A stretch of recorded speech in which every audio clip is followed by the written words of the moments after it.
Bonjour à tous et bienvenue dans cette nouvelle vidéo de réparation pour tous les amoureux de matériel agricole et de mécanique. Merci à tous les abonnés, merci à tout le monde.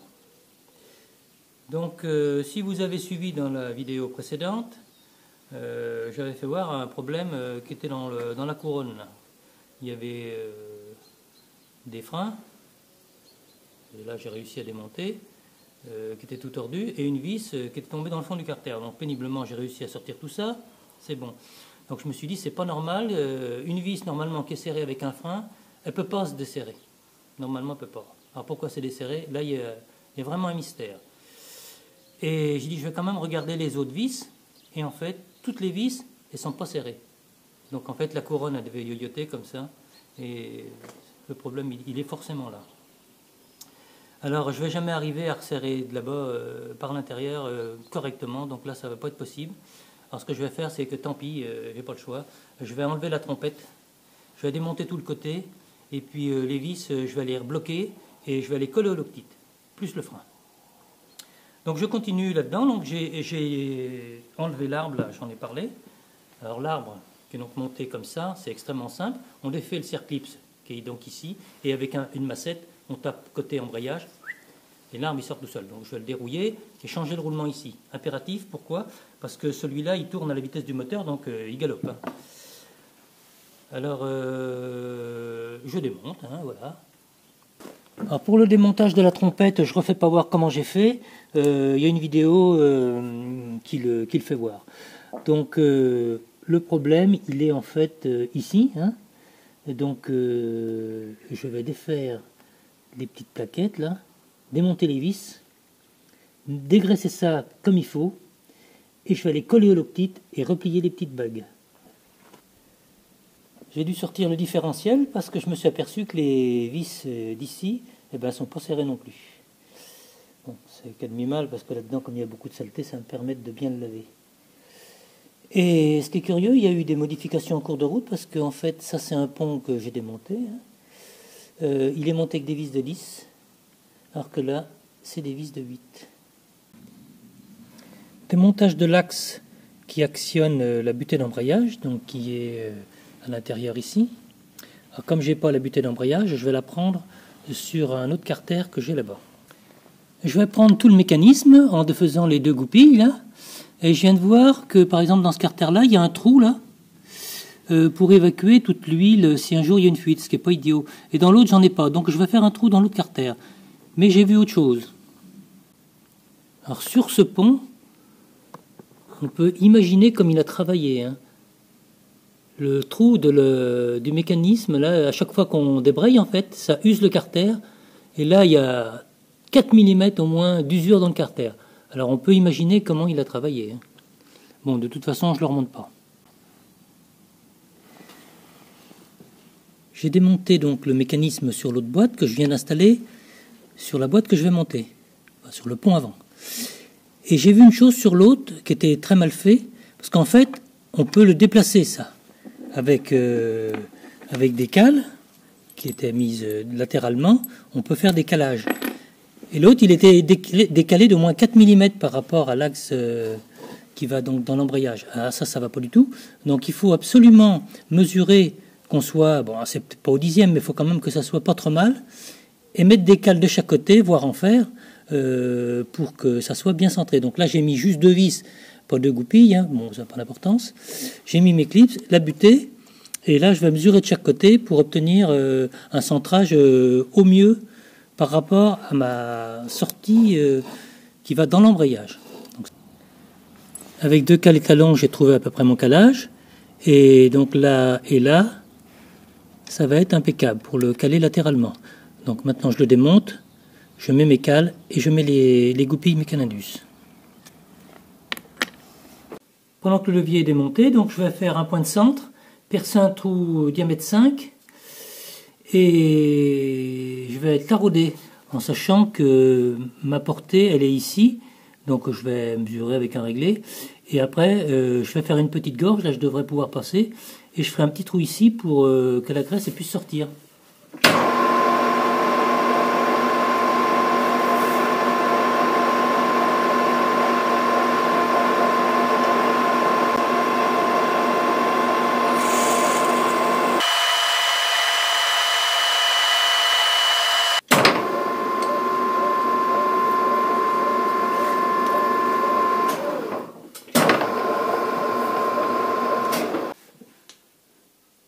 J'ai monté un outil qui est relativement long parce qu'attention, il faut qu'on arrive à passer ici. Donc là, il n'y a pas de problème. Je me suis centré à peu près sur la portée là. On tourne à l'envers. Je fais une petite gorge.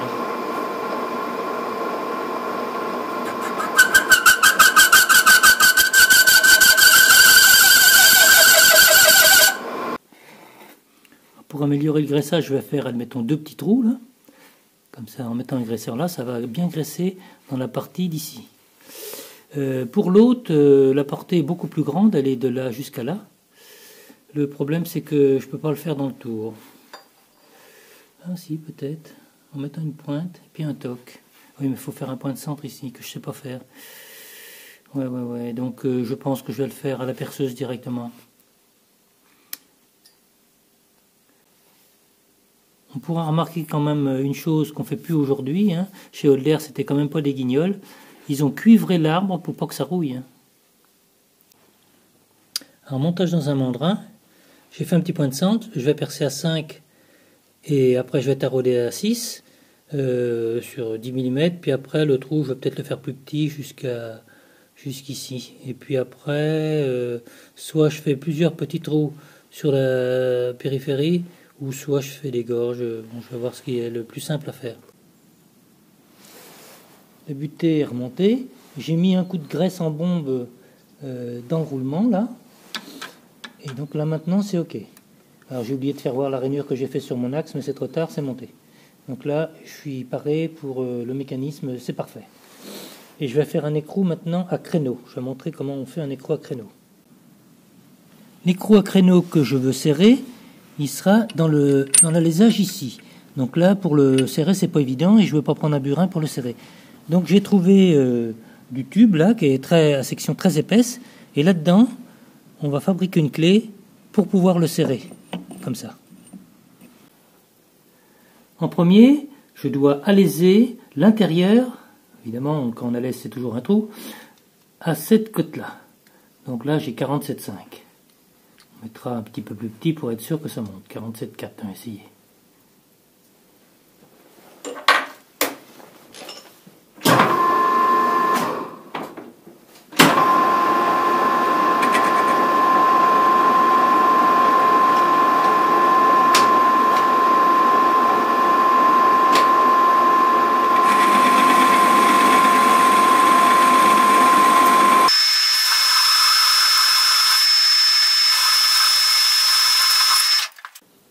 Donc là, je suis à 47,6, c'est pas 47,4, il faut le mettre plus grand. Il faut être sûr que ça aille bien dedans. Maintenant, on va aller en fraisage pour faire les 4 dents pour aller là. En fait, celui-là, il était abîmé, il avait été démonté à coup de burin, je l'avais rechargé à la soudure et puis limé. Donc, je pense que ça va aller quand même.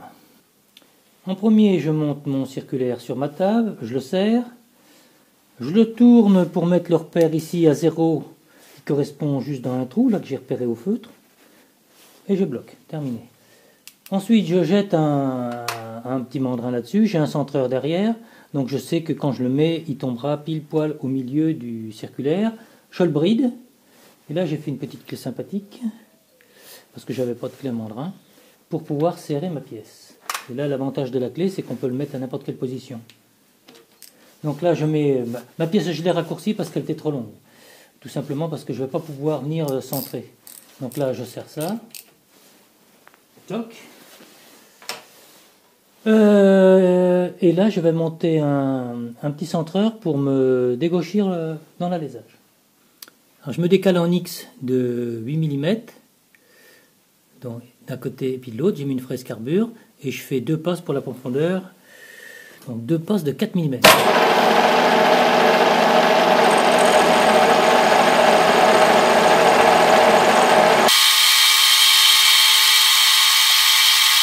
Alors je me décale et je fais l'autre côté, mais j'aurais pu beaucoup plus simplement, parce que là j'ai pas cette course pour venir ici, c'est me mettre ici et faire des allées et des retours, et en me décalant, ça aurait été beaucoup plus simple. Donc là je me décale de 8 mm et je fais 2 profondeurs de 4 mm et etc. Et puis après je mesure ce qui me reste et puis je vais faire une finition.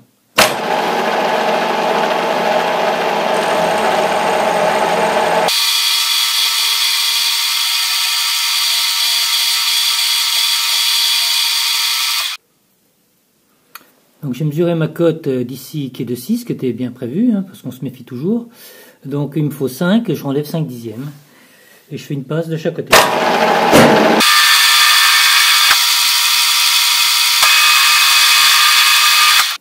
Montage d'une ravageuse et j'enlève le morceau qui ne me sert plus à rien.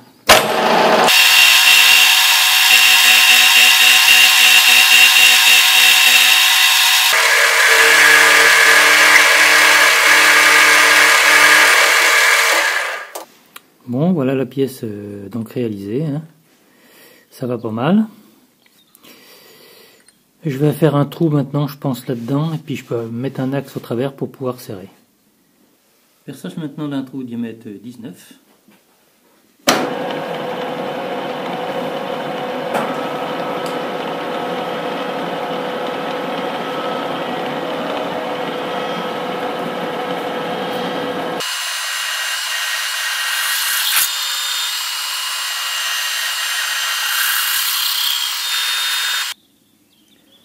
Après un lavage de l'ensemble, je vais monter le roulement ici à la perceuse.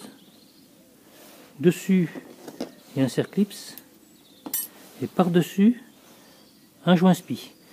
Donc tout ça, je vais monter ça avec ma perceuse. Je vais essayer de faire un montage ici pour enfiler mon joint spi. Là, je ne peux pas monter tout simplement parce qu'il faut d'abord l'emboîter. Il y a un circlips en bout d'arbre. Et après seulement, on met le joint spi. Donc ça, on peut le faire qu'une fois emboîté. J'ai donc mis le roulement dans le fond. Ça, c'est du tube qui m'a servi comme celui-là pour faire la clé. Hein. Heureusement que j'avais ça. C'est un copain qui m'a donné une barre de 6 mètres. C'est un tube très épais, je ne sais pas d'où il sortait ça. Alors moi, je récupère tout ce que je peux en matière. Hein. On a toujours besoin, même si c'est pour faire un outillage pour monter un roulement, un joint, etc. On n'a pas besoin d'une pièce traitée. Donc là, c'est impeccable. J'ai mis une petite cale là parce que mon mandrin tombe dans le trou. Et je vais essayer de l'enfoncer. Ouais, c'est pas trop mal. Voilà. Bon, c'est bon. Je vais mettre mon circlips. Et puis après, je vais mettre mon joint spi. Je mets un peu de graisse sur mon joint spi pour limiter l'adhérence. Je monte mon axe. Ma plaque. Et là, je vais regarder si je suis bien plat par rapport à ma plaque. Et là, on y va gentiment. Et voilà.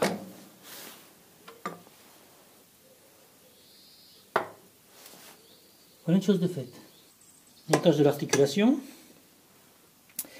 Alors ceux qui ont suivi depuis le départ, hein, j'avais refait toutes les rainures de clavettes, j'ai refait tout ça à neuf et j'ai changé les roulements. J'ai mis 4 rondelles, 4 écrous de 14. Et maintenant, je vais, avec ma super clé de la mort, monter ça là-dedans. L'écrou, par contre, je le colle au loctite, tout simplement parce que quand j'ai démonté tout ça, si vous avez suivi dès le départ, j'ai retrouvé l'écrou et son petit capuchon dans le carter. Bon, donc là ce que j'ai fait, j'ai soudé un écrou là-dedans au TIG, parce que ça quand c'est emmanché, à ras, on ne sait pas le sortir. Moi j'ai eu de la chance parce que je l'ai retrouvé dans le fond du carter. Donc là, ça sera pas compliqué, on met un extracteur et on le sort. C'est sûrement pour moi qu'il sortira. Donc voilà, je vais serrer tout ça avec ma clé de la mort, et puis je mets un axe de 18 et je bloque le tout. Donc là, on sera terminé pour ce côté-là, et ensuite on va avancer pour le reste. Je viens de couper 2 tubes, même longueur, que j'ai fait un épaulement ici, et j'ai fait 2 petites bagues pour rentrer là-dedans. Je les ai bien nettoyés, très très important.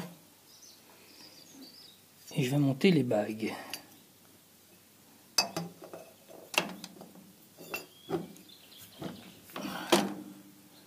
Voilà. Alors pourquoi faire? Eh bien, on va le voir l'étape suivante. Voilà. J'ai monté le pont à la verticale, ça va être beaucoup plus simple pour emmancher le carter ici. Et mes pièces que j'ai fait là, c'est pour pouvoir emmancher les roulements qui sont dans le carter, parce qu'on doit taper sur le diamètre intérieur et pas sur le diamètre extérieur. Bon, ben maintenant j'ai mis le joint, j'ai mis un peu de pâte à joint, et le but c'est de descendre ça, et surtout il y a 2 axes qu'il faut emboîter dans les boules, ça va être le plus délicat.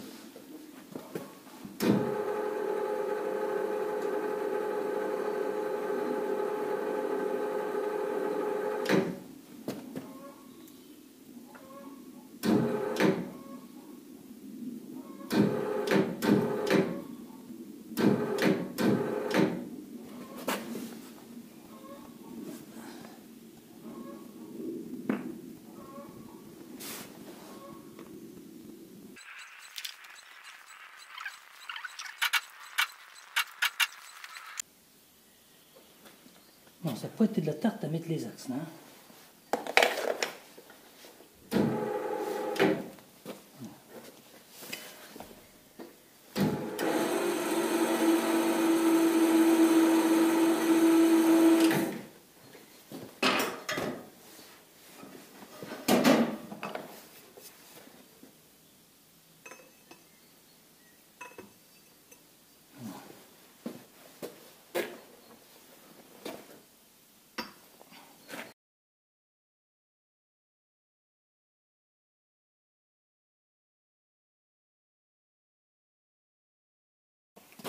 Bon, le montage s'est pas trop mal passé. Je suis assez content, tout est parfait. Maintenant, pendant qu'il est debout, je vais enfiler les cardans, les joints spi. Alors, les joints spi, j'avais fait une petite boulette. Le joint que j'avais monté de l'autre côté, là, il a fallu que je l'enlève, tout simplement, parce qu'il fallait que je pousse sur la partie intérieure du roulement. Donc, mon joint, il est foutu, j'ai plus qu'à en racheter un autre.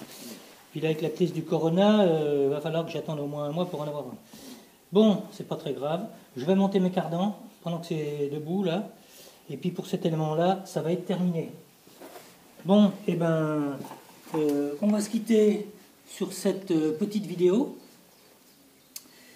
Bon, je progresse tout doucement, hein, c'est un travail qui est laborieux. Et on va se retrouver dans une prochaine. Bon, je ne sais pas ce que je vais faire encore. Peut-être l'accouplement sur le moteur de la boîte. Je vais voir. En tout cas, bon courage. Et à bientôt.